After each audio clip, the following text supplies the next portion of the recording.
கர்த்தருக்குள் பிரியமானவர்களே, ஆண்டவராகிய இயேசு கிறிஸ்துவின் நாமத்தில் உங்கள் யாவரையும் வாழ்த்துகிறேன். இந்த நாளின் தியானத்துக்கான வேத வசனம் யோவான் எழுதிய சுவிசேஷம் 10ஆம் அதிகாரம் 10ஆம் வசனம். திருடன் திருடவும் கொல்லவும் அழிக்கவும் வருகிறானே அன்றி வேறொன்றுக்கும் வரான்.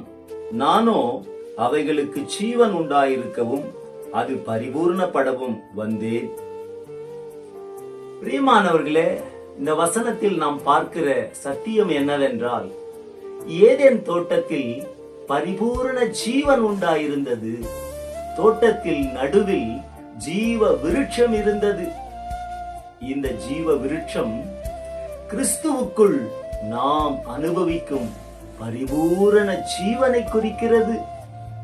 ஏதேன் தோட்டத்தில் பரிபூரண தேவ பிரசன்னம் இருந்தது.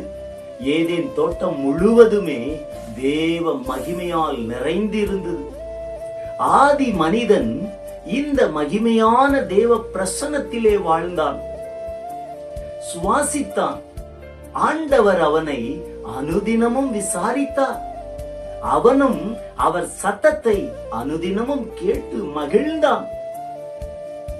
அதே பாக்கியம் இன்று கிறிஸ்துவுக்குள் உங்களுக்கு உண்டாயிருக்கிறது.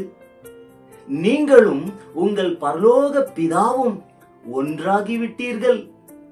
கிறிஸ்துவின் ஜீவனும் அந்த ஜீவன் தரும் பரிபூரணமும் உங்களுக்குள் உண்டாயிருக்கிறது என்பதை அறிந்து ஒவ்வொரு நாளும் தேவ பிரசன்னத்தில் களிகூருங்கள்.